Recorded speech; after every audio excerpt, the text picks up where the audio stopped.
언니들과 함께 책 그리고 영화를 이야기하는 언니들의 북신의 살롱. 저는 조감독입니다. 은하입니다. 유주입니다. 네, 저희 지난달에 이어서 이번 달에도 함께하게 됐네요. 반갑습니다. 반갑습니다. 와.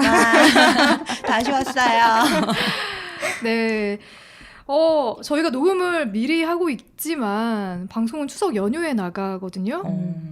저는 아마 본가에 갔다가 돌아오는 길에 이 방송을 듣게 되지 않을까 싶은데 두 분 혹시 추석 연휴에 뭘 하고 계실까요? 술? 혼술? 술? 가장 안전한 혼술? 아니 우리가 되게 애매해요. 우리 나이에 결혼을 하지 않고 명절을 맞았을 때 생각보다 할 게 없다. 맞아요. 사실 저도 작년이랑 비슷하지 않을까 싶기는 한데, 그리고 요즘에 또 코로나여가지고 맞아. 누구를 참 만나기가 쉽지가 않더라고요. 어디 멀리 안 가시나요, 두 분은? 네, 저는 집에서 차례를 지내서 저도. 식구들과 지지고 볶고 전을 부치고 아니, 갈비를 그러면 하고. 지금까지 살면서 한 번도 어디 멀리까지 내려가서 명절을 부대끼면서 지내본 적이 없으신 건가요? 네. 네. 왜요? 왜 감독님은? 아, 저는 늘 고향이 전주라 가지고 매번 추석 때마다 티켓 전쟁. 그리고 차도 뭐 엄청 막히잖아요. 맞아요. 그래서 그쵸. 막 자차로 가면은 뭐 7시간, 8시간 걸릴 때도 있고. 저는 사실 명절이 좀 저한테 공포로 다가올 때가 많았거든요. 명절에 멀리 안 가고 그냥 가까이에서 이렇게 차례를 지내는 분들이 너무 부러웠어요. 어릴 때부터. 근데 집에서 지내는 것도 좀 불편하지 않나요? 계속 음식을 해야 되잖아요. 맞아요. 근데 이게 어릴 때는 그냥 맛있는 음식 먹으니까 그냥 좋았거든요. 근데 이게 나이가 들고 같이 해야지. 같이 하면서 같이 하는 것도 좋고, 이젠 사실 나이가 결혼 언제 하니라는 얘기를 더 이상 듣지 않게 될 나이가 됐어요.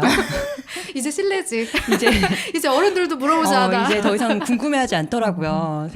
생활이 너무 뻔하니까. 그쵸, 그쵸. 근데 이제 음식을 하면 예전에는 맛있는 거 먹어서 좋기만 했는데 요즘에는 기름 냄새가 너무 온몸을 배니까 그것도 약간 곤욕이긴 하더라고요. 집안에 진동하는 기름 맞아, 냄새가 맞아. 슬슬 좀 싫더라고요. 저는 이상하게. 직접 전도 붙이고 다 네. 하시나요? 준비를? 그럼요. 두 분 다? 네.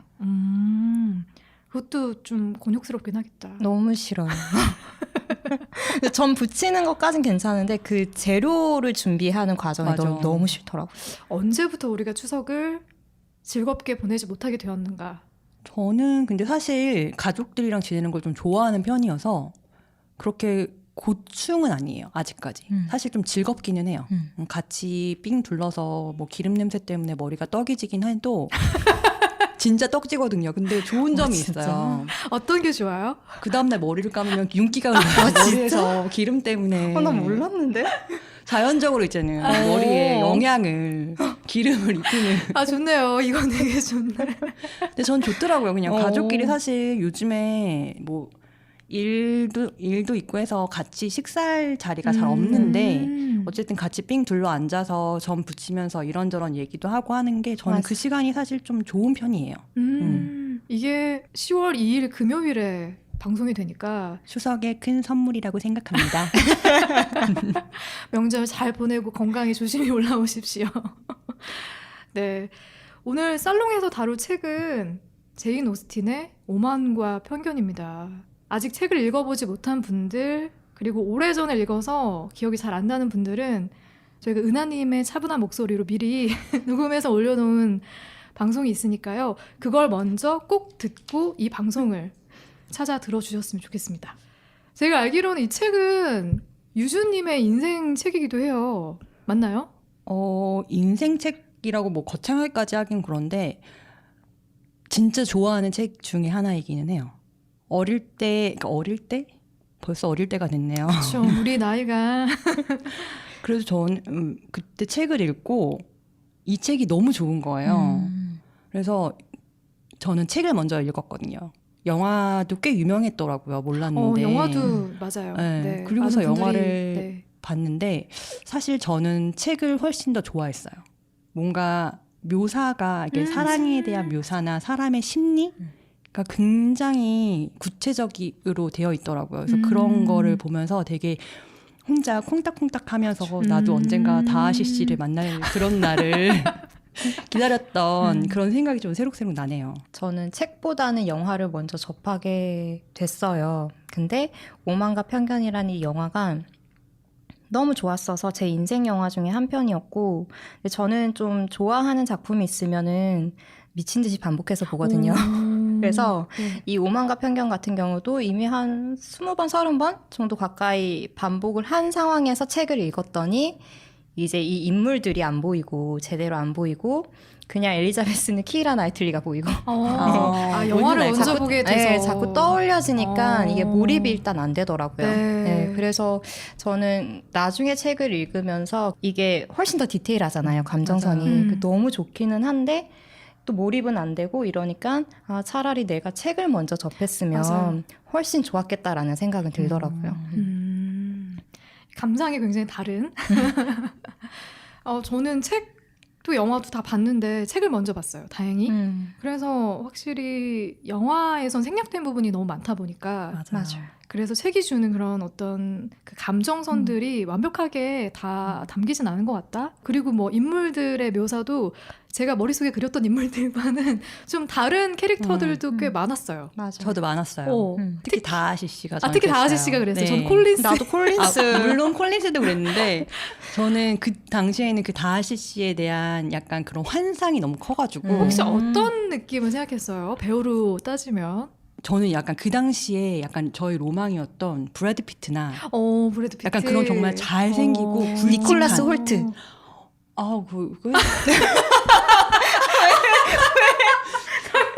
그 사람 그분은 콜린스 씨로 제가 캐스팅하고 싶네요. 진짜? 네. 말을 아예 말문을 잊지 못하는. 깜짝이야. 제가 유주님 표정 때문에 너무 웃겨가지고 절대 동조할 수 없다. 무서워요. 아니 저는 좀 더 뭔가 선이 굵고 남성적인 느낌이라고 생각을 했고 되게 좀 지적여 보이는 느낌이라고 생각을 했는데 실제로 그 배우분은 이게 뭐 남성적이고 이런 매력은 충분히 있었는데 되게 저는 좀 지적인 느낌은 좀 없다라고 생각했거든요. 좀 약간 둔해 보이는 느낌이 약간 있어서 좀 아쉬운 캐스팅이 아니었나라는 생각을 했어요. 머리가 너무 벗겨져가지고 그게 너무 속상하더라고요. 왜 이렇게 비 맞는 씬 있잖아요. 영화 네, 속에서. 맞아요. 근데 저도 자꾸 거기서 좀 살짝 깨긴 했어. 머리 갈라져서 살이 보이는 거예요. 그래서 저거는 조금 찍고 나서 굉장히 좀 안타까웠겠다 서로 그 생각을 하긴 했어요. 네. 어쨌거나 책 이야기로 다시 넘어가면 책의 첫 페이지에 이런 문장이 나옵니다. 큰 재산을 가진 미혼 남자라면 마땅히 아내가 필요하다는 것은 누구나 인정하는 진리다.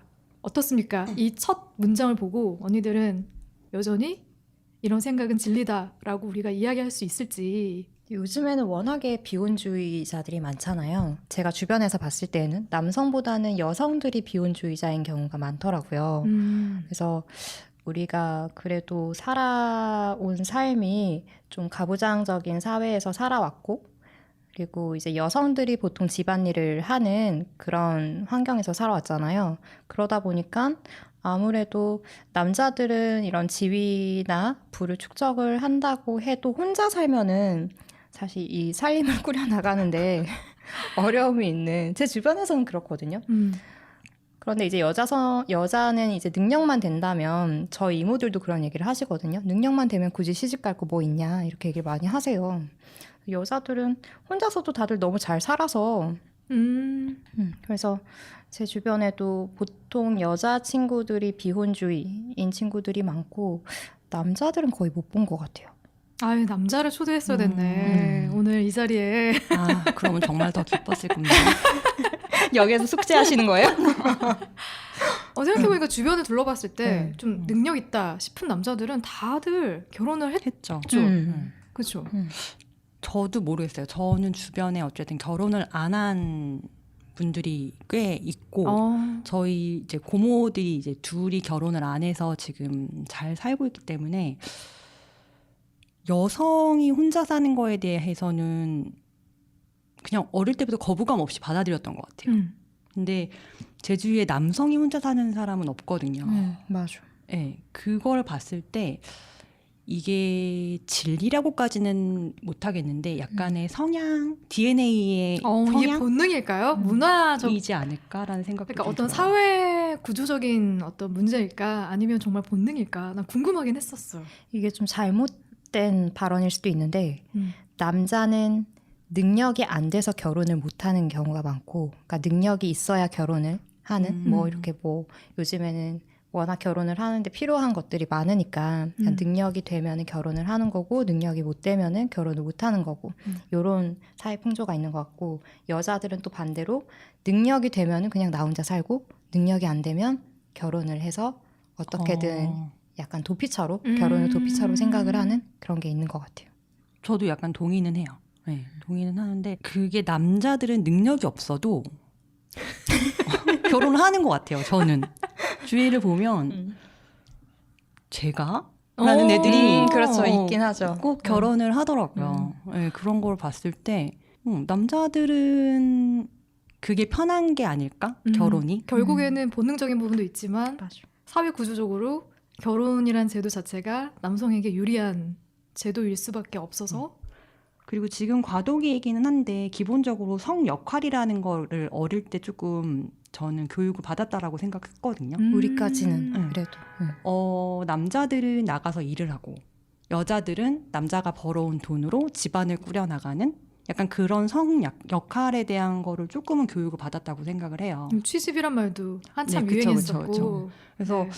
지금은 되게 부끄럽지만 20대 초반 뭐 대학생 때까지만 해도 취업 안 되면 그냥 결혼이나 해야지라는 맞아요. 얘기를 약간 농담 삼아서도 많이 했었던 기억이거든요. 저는 그래서 약간 그런 거에 기인한 게 또 아닐까라는 생각도 들어요. 근데 사회생활을 하다 보니까 이제 뭐 굳이 결혼을 안 해도 그러니까 여자로서 별로 그렇게 불편함 없이 살고 있다? 라는 느낌이 그럼에도 불구하고 목표는 그런 거죠.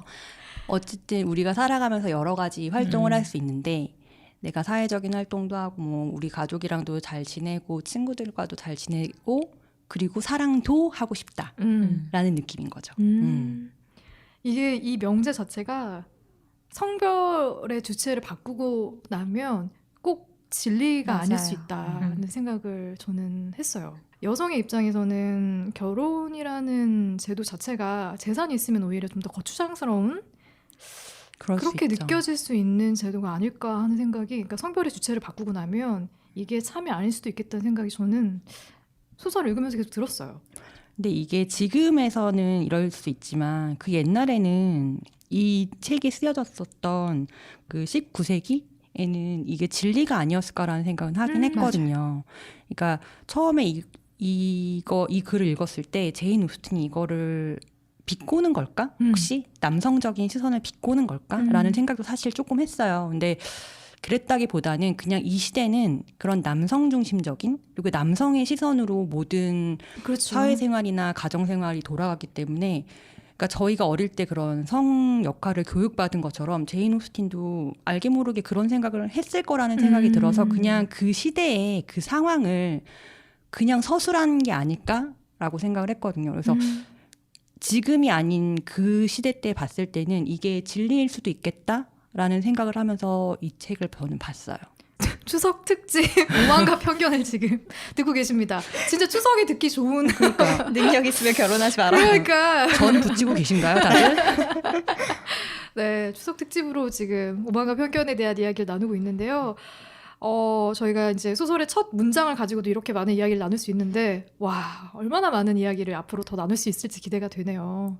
근데 소설에 정말 많은 인물들이 등장을 하잖아요. 그렇죠. 뭐 주인공인 엘리자베스와 가족들의 뭐 이야기도 있고, 등장한 여성 인물들의 마음을 사로잡는 남성 캐릭터들도 굉장히 많이 이웃들도 있고. 그렇죠. 이웃들도 있고, 그러니까 엄청난 숫자의 인물들이 등장을 합니다.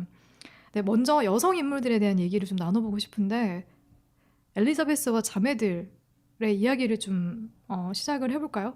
마지는 첫째 딸은 되게 세상을 긍정적으로 바라보는, 그리고 저는 이 중에서 가장 이성적인 사람이라는 생각도 들면서 또 가장 충동적인 사람이라는 생각도 들어요. 네, 사랑에 있어서는. 감성적인. 네. 그래서 어떤 이야기를 들었을 때 그 이야기를 온전히 받아들이기보다는 한번 또 다른 측면에서 생각을 해보려고 하고, 그래서 이성적인 사람이지만 사랑에 있어서는 모든 거를 너무 좋게만 보다 보니까 또 쉽게 사랑에 빠지기도 하고 좀 온화한 성격의 그런 여자고요. 엘리자베스 같은 경우는 저는 사실 이 소설에서는 다하 씨가 굉장히 오만한 사람이라고 얘기를 하고 있지만 전 오히려 엘리자베스가 오만했던 거 아닌가라는 생각을 했거든요. 저도 사실 그랬어요. 네. 음. 그래서 본인이 굉장히 똑부러지고 이성적이고 그리고 좀 고집도 있고 이런 여자인데 이 다하 씨에 대해서 잘못된 첫인상을 가지고 있고 자기의 판단이 틀리지 않았다라고 생각을 자만했던 거죠. 굉장히 오만했던 거죠. 그런데 이제 결국에는 그게 틀렸다라는 거를 알게 되고 좀 자신을 반성하게 되는 그런 캐릭터고요. 그 다음에 메리 같은 경우는 이 5명의 자매 중에서 가장 외모가 떨어져요.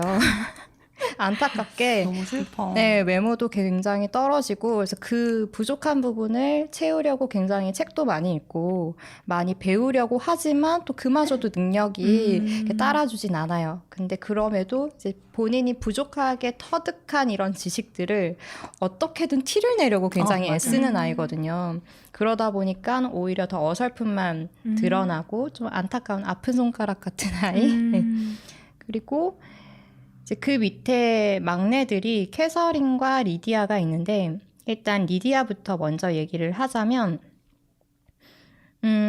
엄마가 이 막내딸을 굉장히 애지중지해요. 굉장히 예뻐라 하고 아무래도 나이도 어리고 또 이쁘게 생겼고 몸매도 출중하고 이러다 보니까 애가 딱 전형적인 막내딸 응석바지예요. 철없고. 네, 철없고 아는 것도 없고 그래서 공부에도 관심 네. 없고. 충동적이고. 아빠가 너무 전 좀 마음에 안 들긴 했는데 대놓고 저런 머리 빈 것들이라고 맞아. 막 그러잖아요. 아우, 자기 딸인데. 뭐 고치려고 노력은 하지는 않으면서 이렇게 교육을 하려고는 하진 않으면서 그렇게 욕을 하는데 저 리디아 같은 경우는 굉장히 그런 철부지에 판단력도 굉장히 흐리고 이러다 보니까 결국에는 결혼마저도 좀 잘못된 선택을 하기는 하는데 이 바로 위에 있는 캐서린이라는 이 넷째 딸이 리디아랑 항상 붙어 다녀요.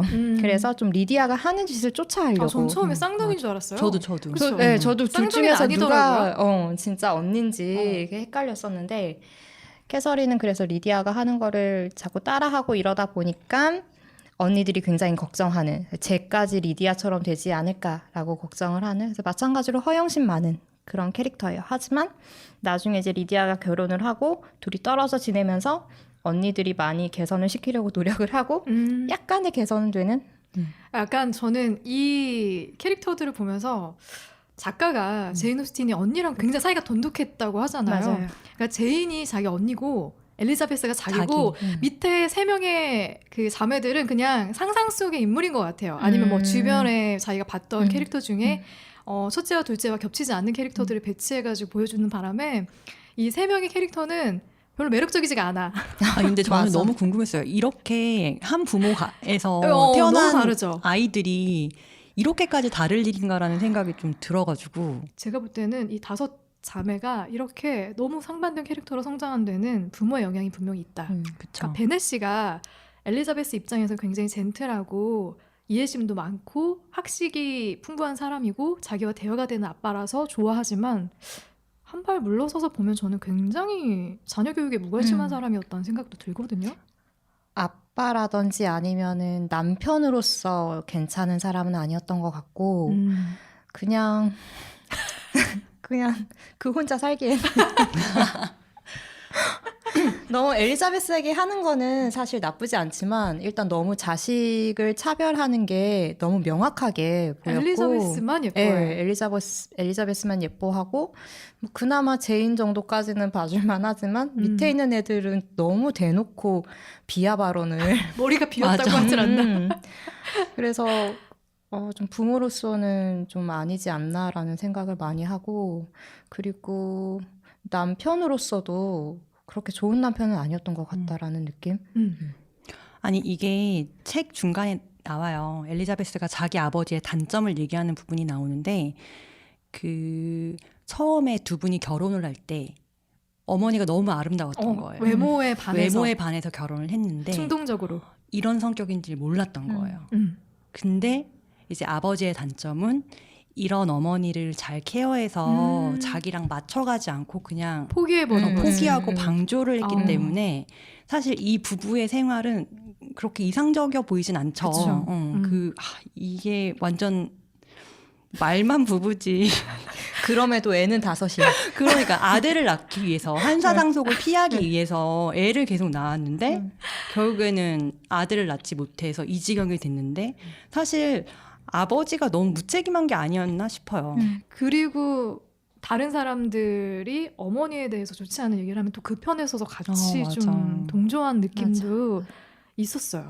근데 그 시대의 부부들이 보통 비슷하지 않았을까 싶어요. 사실 요즘처럼 남녀가 막 이렇게 서로 어울려서 연애하고 막 이렇게 결혼을 하는 경우가 극히 드물었기 때문에 그 당시에는 사실 그런 사교계에서 첫눈에 뿅 해가지고 그렇지. 결혼을 하고 사교계 데뷔 파티에서 뭐 눈 맞아서 결혼한다거나 결혼해서 그리고 남자는 어쨌든 오랫동안 알아볼 시간이 없죠. 그런 게 없으니까 사실 이런 커플들이 꽤 많지 않았을까. 그리고 사실 여자들도 그 당시에 일을 할 수 없는 그런 환경이었기 때문에 어쨌든 결혼을 잘 하기 위해 뭔가 자기를 꾸미는 데 치장을 많이 했을 거고 그러니까 교육은 당연히 뒷정이 됐을 거고 그래서 이런 약간 시대상에 가장 잘 맞는 부부의 모습이 아니었을까라고 저는 생각했거든요. 너무 일반적인 부부.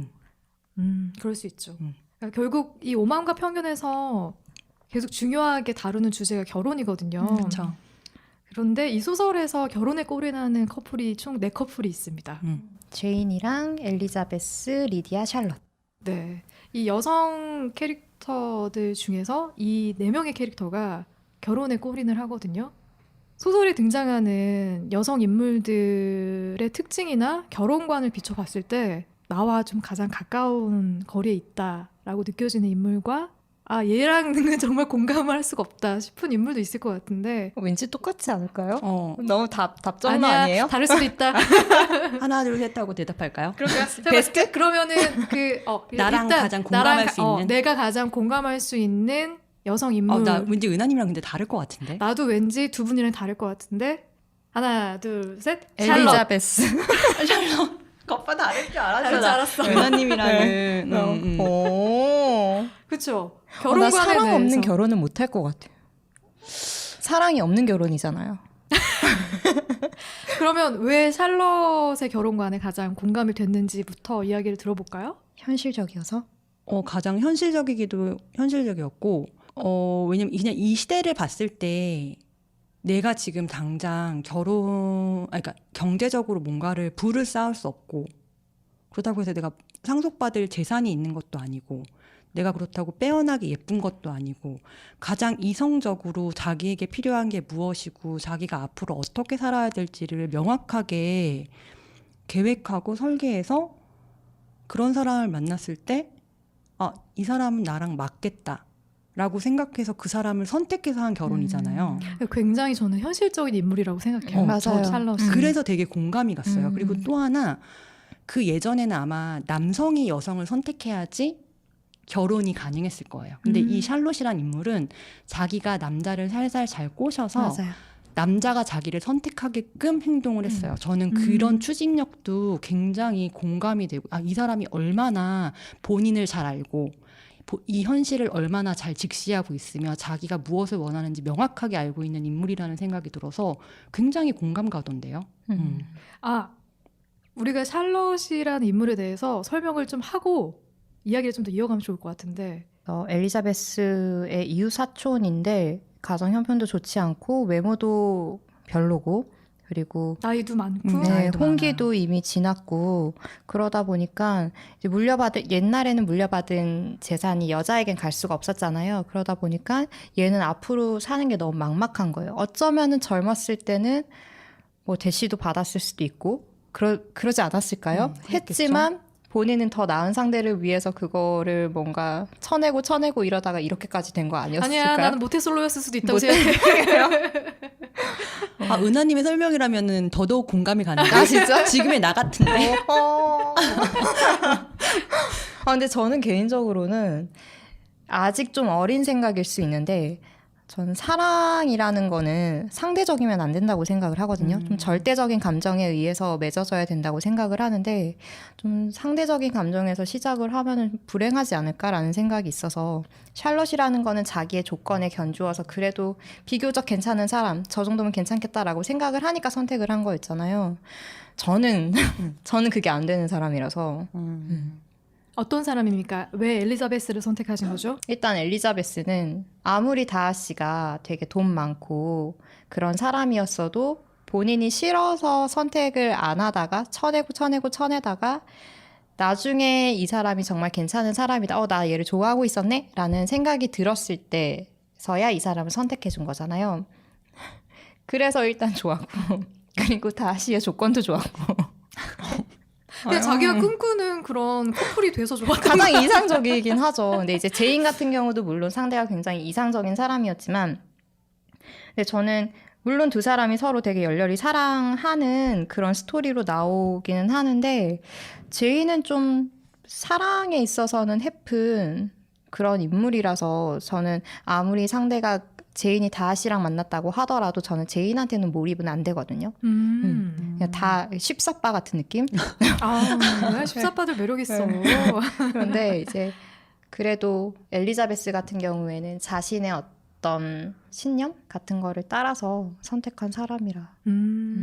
그러니까 저는 뭐 샬럿이 콜린스를 선택한 게 마음에 들었다는 게 아니라 그 샬럿이 주변에 이제 뭐 제인을 바라보는 관점이나 그러니까 뭐 제인이 빅리에게 마음을 전하는 그런 과정들을 보면서도 그렇게 하면 안 된다고 얘기하잖아요. 맞아요. 마음을 확실하게 전달해야 된다라고 얘기하고 그리고 엘리자베스에게도 굉장히 다하 씨를 오만하다라고 생각하는데 그러니까 굉장히 현실적인 거예요. 샬럿은 맞아요. 오만할 권리가 있다. 있다고. 그래서 샬럿은 정말 환상이라는 기름기를 싹 걷어내고 맞아요. 정말 현실적으로 자기에게 맞는 짝, 자기가 만날 수 있는 짝을 잘 찾아낸 것 같아요. 그래서 저는 그런 부분에서 샬럿에게 점수를 줬던 거거든요. 만약에 어떤 사람이 나타났는데 좋아하는 사람이 아니에요. 근데 되게 조건이 괜찮아요. 감독님을 사랑한대요. 그럼 결혼할 수 있어요. 나는 그게 엘리자베스였던 것 같은데. 나도. 아 진짜? 그러니까 나는 보면서 약간 느꼈던 게 뭐냐면 엘리자베스는 되게 이상주의자라는 생각을 들었어요. 왜냐면 저도요. 처음부터 끝까지 사실 이게 이 시대에는 나는 결혼하지 않아라는 생각을 하진 않았을 거예요. 이 여자들이 아마 엘리자베스도 충분히 자기가 그렇죠. 결혼을 해야 그럼. 한다고 생각을 했을 것 같은데 자기가 원하는 남성상을 단 한 번도 얘기하지 않아요. 그래서 뭔가 이 사람은 그러니까 엘리자베스는 그 결혼에 대한 환상과 남성에 대한 환상을 갖고 있는 사람이 아니었을까라는 생각이 드는 환상이 거예요. 있었다고 봅니다. 네, 그래서 갑자기 싫어졌다가 좋아지는 이게 사실 저는 그렇게 설득력 있진 않았거든요. 이 좋아하는 사람의 감정으로 변화하는 과정은 그러니까 공감되진 않았어. 그냥 맞아요. 성을 한번 봤는데 어. 성을 놀러 갔는데 그 성에서 사람들이 그냥 다하 씨를 칭찬하고 여동생한테도 극진히 뭐 끔찍하게 대한다고 하니까 그런 것들을 듣고서는 갑자기 마음이 스르르 눈녹시 녹았던 거 아닙니까? 거기부터 아니고 편지부터 아니에요? 오해는 풀었지만 그때까지는 사랑의 감정은 아니었을 것 같아요. 근데 어쨌든 그렇지. 다하 씨가 계속 자기를 좋아하는 감정을 내비쳤으니까 뭐야 약간 이런 느낌이 아니었을까. 정말 여자의 마음이다. 맞아요. 그래서 아주 크게 공감 가진 않았어요. 사실 이 감정의 변화가. 그러니까 이 다하 씨라는 인물을 싫어했던 게 뭐 생긴 게 싫어 막 이런 게 아니라 어떤 오해가 쌓이면서 그게 생겼던 거잖아요. 근데 그게 풀리면 충분히 가능하지 않을까라는 생각. 그러면 우리 다하 씨를 포함한 남성 캐릭터에 대한 얘기도 같이 좀 나눠보면 좋을 것 같아요. 빅리, 다하 씨, 콜린스, 위컴. 네, 이렇게 4명의 인물에 대해서 저는 다시 읽었을 때 저는 빅리가 되게 호감이 가더라고요. 그래요. 네. 되게 호감 가는 캐릭터더라고요. 갑자기 온화하고 궁금해진다. 이 친구가 계속 우유부단하다라고 얘기를 하는데 사실 제인처럼 표현을 하지 않는 여자였다면 누구라도 약간 우유부단해지지 않았을까라는 생각이 드는 거예요. 그러니까 가장 큰 단점은 우유부단하고 뭐 약간 이런 얘기를 계속 하는데 저는 제인의 성격이었으면 남자가 충분히 우유부단해지고 다른 사람의 어쨌든 이 사람이 진짜 날 좋아하는지에 대한 확신이 안 서고 이러니까 다른 사람 말에 충분히 팔랑팔랑 했을 수 있을 것 같고 그리고 뭐 남자든 여자든 어쨌든 누군가한테 고백을 했을 때 거절당하는 거에 대한 거는 다 무서운 건 마찬가지잖아요. 그래서 그냥 되게 인간적이었어요. 아니 자기가 직접 물어볼 수 있는데 겁나는 거죠. 아니 거절 겁내는 사람 싫어. 나는 근데 충분히 겁낼 수 있다고 생각해요. 아니 겁은 나는데 그 다하 씨가 전했던 말도 모호한 말이었잖아요. 그냥 이 여자 내가 볼 때는 이 여자가 너한테 관심이 있는지 없는지 잘 모르겠는데 뭐 이 정도 수준이었을 텐데 그 말만 듣고 떠나버린다? 그러면 결혼했을 때 이제 올케들이 있을 거 아니에요. 시누이들이 있을 거잖아요. 시누이들이 옆에서 미주알 고주알 막 콩알콩알 얘기를 해. 제인에 대해서. 그러면은 이 사람은 그때도 마음이 흔들려. 갈대처럼 흔들려가지고 내 마음은 이 마음이 아니었는데 옆에서 이렇게 얘기하니까 나도 모르게 그냥 그 생각이 젖어드는 거 있잖아요. 근데 나는 내가 볼 때 부모가 등장하지 않아서 그렇지 만약에 부모가 있었으면은 엄청난 마마보이였을 수도 있다. 그럴 수 있죠. 중간 역할 되게 못했을 것 같은 남편. 부모님이 이렇게 말하면 그렇게 말하나 보다 하고 쪼르르 그쪽으로 달려갔다가 이제 제인이 삐지면 와가지고 미안해하고 사과했다가 왔다 갔다 하면서 굉장히 내 마음을 괴롭게 했을 수 있는 남편감이다. 라는 생각이 들던데요. 그럼 가장 호감은 누군가요? 근데 솔직히 없었는데 꼭 한 명을 뭐 정하자면 넷 중에서는 그냥 다하씨? 네, 다하신데 제가 만약에 10대 때 내 남자를 상대를 했더라면 위컴에게 반했을 수 있다. 위컴. 공감해요. 10대. 그렇게 잘생겼다면 아니 잘생기고 자기 자신을 되게 잘 숨겼어. 숨기고 매너도 연기가 좋고. 굉장히 네. 매너도 좋고 맞아요. 나에게 친절하게 대하면서 위트도 있고. 네, 저는 그렇죠. 사실 이게 나중에 엘리자베스도 깨달은 건데 처음부터 다하씨의 나쁜 면 자기랑 자기와 과거의 얘기를 처음 본 여자한테 한 거잖아요. 근데 저는 그때부터 이미 이게 뭐지? 라고 생각했을 것 같은 아니 근데 느낌이거든요. 굉장히 영리하게 얘기했어요. 대놓고 까진 않았어. 맞아요. 돌려서 얘기했어. 제가 잘 몰라서 그러는 걸 수도 있지만 제가 그 입장이 아니라서 모르는 걸 수도 있지만 이런 식으로 돌려서 얘기했어요. 속을 수 있지. 나는 거기에서 만약에 위컴이 그냥 까놓고 얘 진짜 쓰레기야, 나쁜 새끼야 이랬으면 엘리자베스가 뭐지? 이런 생각을 했을 수도 있는데 되게 젠틀하게 깠어. 욕인 듯 아닌 듯. 그러면 넘어갈 수 있다. 근데 빅리 같은 경우는 좀 누구에게나 다 잘해주는 그런 캐릭터잖아요. 근데 저는 그런 사람이 싫거든요. 누구에게나 착한 남자 이런 사람 되게 싫거든요. 그래서 다하씨 같은 스타일이 저는 사실 제 스타일이에요. 그래서 저는 제가 최근에 되게 뒤늦게 덕질을 시작했는데 누굽니까? 성시경 갑자기? 갑자기 그러니까 그 성시경 님이 어떻게 보면 되게 옛날에 네 가지 없다고 이런 얘기 되게 많이 들었던 사람이거든요. 근데 그게 저는 되게 소신이 있는 사람이란 생각이 들거든요. 그러니까 자신의 생각이 굉장히 또렷하고 그거를 소신 있게 발언할 수 있는 게 저는 굉장히 매력적이라고 생각을 그래요? 해요. 네, 그래서 옛날에는 어렸을 때는 되게 좀 누구에게나 잘해주는 좀 빅리 같은 스타일을 굉장히 좋아했는데 나이를 먹어갈수록 자신의 생각이 또렷한 사람이 전 좋더라고요. 좀 이도저도 아닌 것보다는 그래서 또 다하씨 같은 경우는 되게 직진남이잖아요. 자신의 감정을 뭐 물론 이런 데 서툴다 보니까 좀 누구나 눈치챌 법한 식으로 접근한 건 아니긴 하지만 자기의 방식대로 계속해서 엘리자베스한테 호감을 표현을 하잖아요. 그래서 저는 이런 직진남인 것도 그렇고 좀 이런 생각이 또렷한 것도 그렇고 다하씨가 자, 콜린스 얘기를 한번 해볼까요? 전 콜린스도 저는 별로. 아니, 저는 콜린스가 사실 되게 황당한 남자이긴 하잖아요. 그 편지글 같은 것도 보면 너무 자기 생각을 필터 없이 다 쓰잖아요. 근데 그걸 너무 길게 써. 길게 쓰는데 미사역으로 막 붙여가지고. 적어도 그래도 이 사람은 나한테 거짓말을 한 사람은 아니라는 그치. 생각은 거짓말은 들어요. 안 하죠. 네. 네, 그래서 네. 저는 사실 그 부분은 되게 높게 사고 싶거든요. 그러나 그 편지글을 봤을 때 좀 허걱하긴 했다. 네, 기본적으로 사회성의 결여. 기본적으로 말이 너무 많아. 많아요. 콜린스. 맞아요. 근데 이제 그런 거는 생각해 볼 수 있을 것 같아요. 뭐 다하시나 빅리는 환상 속에 있는 인물이라고 해야 맞아요. 되나? 약간 비현실적인 캐릭터라고 하면 콜린스는 정말 현실에서 볼 수 있는 캐릭터잖아요. 너무 많아요. 그런 사람들. 아 진짜. 진짜요? 많더라고요. 어디까지 참을 수 있습니까? 콜린스의 단점 중에서.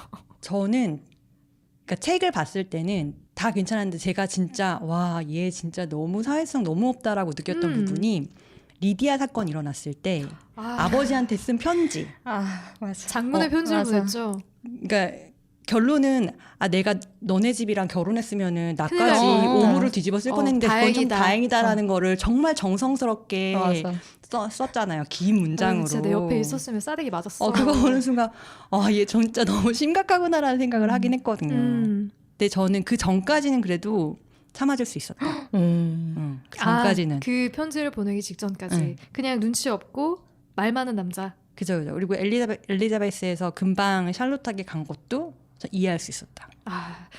근데 저는 그 네 남자 중에서 한 명만 빼고 3명을 선택해야 된다고 하면 콜린스는 선택을 못 할 것 같아요. 왜? 결혼 상대로는. 왜 잘 굴리면서 살면 되죠. 내가 싫어하는 모든 걸 가지고 있어요. 뭐. 되게 비굴하고 자만심과 허영심에 자격지심 있고 눈치도 없고 자꾸만 영화가 떠오르긴 하는데 아니야, 그런 사람 우리 외모를 바꿔봐요. 나 키가 작다고 할 뻔했어. 키 크고 훤칠하게 생긴 남자라고 했어요. 근데 25살이야. 일단 성격 자체가 책에서도 계속 콜린스는 까기만 해요. 맞아요. 좋은 그래서 점을 부각시켜주지 않더라고요. 그냥 앞으로 미래가 보장된다. 그거 빼고는 없어. 변변한 직업이 있다. 그리고 재산이 뭐 한사상속자다. 너무 매력적인데. 오만과 아첨, 잘난 체와 비굴함의 호남물이래. 완전체다. 제인이 그렇게 했어. 너무 싫어. 저도 콜린스는 제가 감당할 수 없을 것 같아요. 그러니까 대화를 하다가 저는 자리를 박차고 일어날 것 같아. 맞아. 그래도 위컴보단 낫잖아요. 그런 생각은 했어. 위컴은 제가 이제 재활센터에 보내가지고 너 안 여기서 돼요. 안 돼. 완벽하게 도박을 고치고 나와라. 도박 습관을. 그렇게 말을 들을 인물이었으면 처음부터 도박을 하지도 않았죠. 그냥 멀리 떨어져서 그냥 가끔씩 명절 때 얼굴만 보는 그런 부부로 살면서. 콜린스도 그러고 살면 되지. 근데 콜린스는 일단 그 대화의 결이 맞아. 너무 안 맞는 거지. 그 대화의 맞아. 결이. 맞아. 아니 어떻게 그렇게 너무 사람을 돌려까기에 정말 달인이잖아요. 근데 자기가 그걸 돌려까는지 몰라. 눈치가 없어요. 나는 그거 너무 힘들어. 그런 사람. 얼마나 솔직해요. 솔직한 걸로는 다하 씨가 짱 아니야? 아니 다하시랑 빅리는 좀 제외하고. 알았어요. 저는 사람을 만날 때 대화가 굉장히 중요하거든요. 그런데 사실 이 배우자는 내가 앞으로 살면서 나와 가장 많은 대화를 할 사람이잖아요. 근데 이 사람과 대화가 통하지 않으면 전 그걸 견딜 수가 없을 것 같아요. 근데 위컴은 기본적으로 되게 유들유들 말도 잘하고 대화는 돼. 센스 있는 애였어요. 맞아. 네, 좀 나머지 바탕이 별로여서 그렇지. 근데 콜린스는 그래서 열심히 내가 돈 벌어가지고 그냥 하고 싶은 대로 살게 해주려고. 멋있다. 멋있다. 근데 콜린스는 안 되겠어. 미안하다 콜린스. 네. 안타깝다. 아니 근데 이렇게 남성 캐릭터까지 얘기를 하고 나니까 답이 너무 정해져 있는 것 같긴 한데 그러면 언니들이 생각하는 베스트 앤 워스트 커플도 워스트는 완전 답정너일 것 같아. 리디아, 위컴. 리디아 위컴. 그건 답이 없죠. 그건 답이 없죠. 너무 노답. 둘은 그냥 그렇게 살아야지 뭐 어떡해. 하물며 위컴은 리디아를 사랑하지도 않아. 맞아. 너무 충격적이야. 그러니까 결국 돈 때문에 결혼한 거잖아요. 그리고 보니까 결혼하고 난 이후에 계속 손 벌리던데 언니들한테 찾아오고. 맞아요. 편지 너무 언니 남편에게 말해달라. 근데 뭐 하기 싫으면 하지 마. 약간 이런 근데 식으로. 어떤 면에서는 둘이 베스트 커플일 수도 있어. 그렇게 닮은 사람끼리 만나기가 힘들어요. 결이 맞는 사람들인 거죠. 왜냐면 이거는 위컴을 욕할 수가 없는 게 리디아도 똑같아. 맞아요. 맞아. 똑같아요 둘이. 부부 사기단. 그 아버지가 제인 결혼을 허락할 때 너랑 빅리는 되게 결이 닮은 사람이라서 잘 살 거야라고 얘기를 한단 말이에요. 맞아. 근데 그거를 보는 순간 저는 제인도 그렇고 엘리자베스도 그렇고 리디아도 다 자기와 잘했어. 결이 맞는 사람과 샬롯도 결혼을 했어요. 닮았어요. 저는 근데 샬롯은 약간 결이 다르다고 생각했거든요. 근데 그 세 자매는 자매라서 그런가? 자기랑 비슷한 사람을 찾아 떠났어. 자기랑 되게 끼리끼리 잘 결혼한 것 같은 느낌이 들어요. 그러니까 리디아도 그냥 위컴, 그냥 여자 위컴 같은 느낌이 있어요. 그냥 흥청망청 쓰고 다니고 맞아, 미래에 맞아. 대한 계획도 맞아. 없고 그냥 둘은 또 어떤 면에서는 베스트 커플일 수도 있다. 맞아. 근데 네. 우리가 봤을 때는 그렇게 행복할 것 같진 않은데 본인들이 행복하다면 뭐 할 말은 없지만 서로 그냥 궁합이 맞는. 궁합은 맞을 수 있다. 그러면 언니들이 생각하는 베스트 커플은 누굽니까? 그냥 다 결혼 잘한 것 같아요, 저는. 나머지 세 커플은? 그냥 자기가 원하는 결혼을 다 했잖아요. 아마 자기가 진짜 원해서 결혼을 하는 사람이 잘 없을 것 같은데 이 시대에는 되게 자기가 원하는 남자랑 되게 결혼 잘한 것 같아요. 다들. 그렇긴 해요. 맞아요. 네, 맞아요. 그래서 딱히 누군가를 그냥 그러니까 리디아랑 위컴은 제가 싫어서 그렇지 나머지 그러니까 여기도 사실 결혼을 잘했다고 생각을 하거든요. 근데 나머지 셋은 누구를 베스트로 뽑을 수 없게 저는 다 자기 짝을 잘 맞춰간 사람들이 아니었을까? 똑똑한 사람들이다라는 생각이 들어요. 전 그래도 그 중에서 베스트는 다하시긴 한데 뭐 다 잘하긴 했어요. 근데 저는 의외로 빅리와 제인이 굉장히 잘 살 수 있다. 잘 살 것 같아요. 다하시랑 엘리자베스는 티격태격 할 것 같거든요. 그러니까 둘 다 자기 주장이 강해가지고 뭐 어떤 사안을 놓고 서로의 생각을 나누다가도 싸우고 토라지고 삐지고. 저는 지금 이 말을 듣고 나니까 오히려 다하시랑 엘리자베스 커플이 더 잘 살 것 그쵸. 같아요. 전 좀 옥신각신 이러면서 사는 게 더 좋아. 그래요? 속에 담아놓는 게 없잖아요. 그렇긴 하지. 배려만 한다는 게 사실 그렇게 좋은 것만은 아닌 것 같거든요. 특히 가족끼리는. 어느 정도의 내가 말 실수했네? 다하시 엘리자베스 한 표. 표를 저쪽으로 줘버렸네. 저도 갑자기 든 생각인데 샬롯이랑 콜린스 커플 왠지 베넷 부부의 반대 버전으로 살 것 같지 않아요? 네. 네. 갑자기 든 생각인데. 네. 저도 같은 맞아, 생각입니다. 그리고 황혼 이혼을 그랬을 수도 있죠. 콜린스를 도저히 이제 받아줄 수 빨아먹고 다 없는 빨아먹고. 샬롯이 이제 재산이 어느 정도 이제 상속이 되면은 그쵸. 현금을 들고 황혼 이혼을 할 수도 있겠다. 네, 우리가 이제 뭐 여러 이야기를 나눴는데 여기서 한 가지 짚고 넘어가야 될 부분이 소설 속 엘리자베스와 다하시가 맺어지는 과정이 다소 현실성이 없고 신데렐라 스토리 같다라는 비판도 받고 있거든요. 그렇죠. 여기서 그 로맨스의 뿌리가 나오죠. 그렇죠. 맞아. 남자가 이런 여자 처음이야. 라는 뿌리가 나오죠 여기서. 맞아. 그것만으로 사실 되게 큰 가치가 있는 이 소설이라고 생각을 하고 모르겠어요. 저는 고전은 정말 딱 고전으로 보는 게 좋다라는 주의인데 그냥 이 시대 이 고전이 쓰여졌었던 그 시대상을 좀 알아야 될 것 같아요. 그러니까 지금이랑은 너무 다른 상황이기 때문에 지금의 눈으로 그 시대의 사람을 평가한다? 그거는 좀 아닌 것 같고. 근데 그러니까 이 시대의 이 책은 되게 엄청 반향을 일으킨 책이라고 생각을 하거든요. 기본적으로 남성이 중심이 된 사회에서 여성이 주체적으로 남자를 고른다. 라는 것부터가 엄청난 센세이션이었을 것 같고.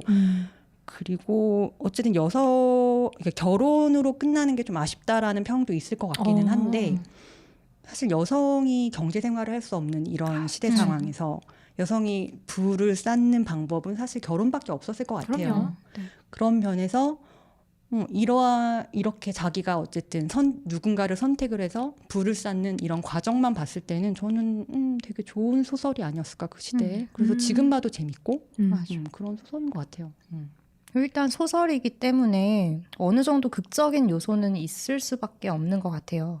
그래서 저도 딱 유주님 말에 동의합니다. 그 당시에는 굉장히 센세이션한 그렇죠. 그런 스토리였다. 이렇게 남자가 헌신적으로 여자에게 또 사랑을 쏟고 여자가 원하는 대로 남자들이 움직여주는 그런 스토리 라인이 마지막으로 책을 읽으면서 인상적이었던 문장과 한 줄 평으로 마무리를 좀 해보겠습니다. 저는 샬롯한테 되게 많이 공감을 해서 샬롯이 한 얘기인데 내일 당장 그분과 결혼하든 아니면 12달 동안 탐색 기간을 거친 후에 결혼하든 행복해질 가능성은 같다고 봐. 행복한 결혼 생활은 단순히 운에 달린 문제야. 사람들의 성격을 아주 잘 안다거나 서로 많이 닮았다고 해서 반드시 더 행복해질 수 있다는 보장은 없어. 서로의 차이점은 계속해서 벌어지게 마련이어서 나중에는 짜증을 유발하게 되거든. 인생을 함께할 상대의 결점은 최대한 모르는 편이나 라고 하는 샬롯의 말입니다. 사실 되게 공감이 많이 갔고 이거 너무 겹친다. 다들 비슷하셨구나. 네. 우리가 이게 너무 좋았거든요. 맞아요. 그리고 사실 살면서 되게 많이 느끼잖아요. 이런 맞아요. 것들을. 진짜. 이게 꼭 결혼의 문제가 아니라 사람과 사람 간의 인간관계에서도 사실 많이 느끼는 부분이어서 전 이거 보면서 샬롯이 진짜 똑똑하다고 생각했거든요. 되게 공감 가더라고요, 이 말이. 뭐 혹시 좀 다른 그래서 저는 네. 딱 2개를 다행히 두 2개를 골랐어요. 그래서 가장 공감이 갔던 거는 방금 유주님이 읽어주셨던 부분이고, 그리고 하나는 그냥 인상적이어서 거의 소설 마지막 부분이에요. 조지애나는 엘리자베스를 높이 우러러 보았다. 처음에는 발랄하고 장난스러운 말투로 자기 오빠를 대하는 것을 보고 거의 경악하다시피 했지만 말이다.